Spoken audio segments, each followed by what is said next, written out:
Basically dengue রোগটা হয়ই হচ্ছে আমাদের কি মশার কামড়ে।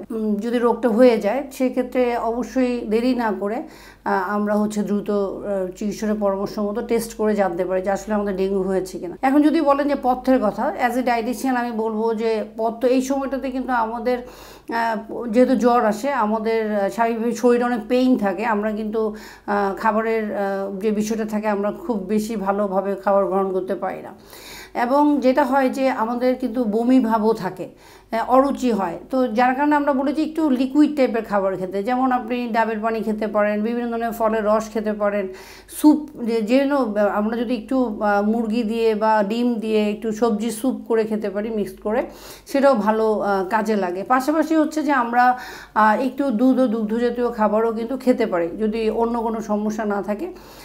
মোট কথা হচ্ছে যে খুব দ্রুত অল্প সময়ের মধ্যে যেন ক্যালোরিযুক্ত এবং ভিটামিনযুক্ত খাবারগুলি খাওয়া হয়। কারণ আর যেই খাবারগুলো একটু রুচি কম হচ্ছে আমরা সেই জিনিসগুলোকে চাইলে একটু সেমি সলিড করে খেতে পারি, যেন চিবাতে না হয় বেশিক্ষণ সময়টাতে।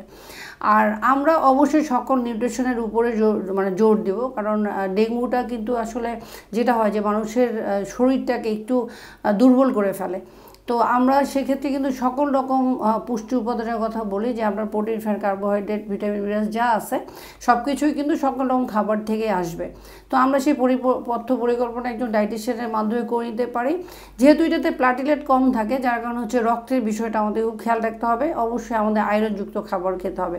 আর আয়রনযুক্ত খাবার বলতেই হচ্ছে আমাদের রেড মিট, এছাড়া আমাদের বিভিন্ন ধরনের সবজির মধ্যে আছে, যেমন কাঁচা কলা, বিট, এই ধরনের বিষয়গুলোতে আয়রন আমরা বেশি পাই। কচু জাতীয় সবজি এগুলো রাখতে হবে, সাথে হচ্ছে ভিটামিন সি রাখতে হবে যেন খুব ভালোভাবে শোষণ হয়। তো আমরা অবশ্যই আমাদের রক্তের গঠনের দিকে খেয়াল করব, এবং এটা টেস্টের মাধ্যমে, যেহেতু আমরা রিপোর্টের মাধ্যমে আমরা যেটা করি ডায়েটিশিয়ানরা পথ্য পরিকল্পনা দিয়ে থাকি এবং চেঞ্জ করি, সেই বিষয়টাকেই খেয়াল রাখতে হবে।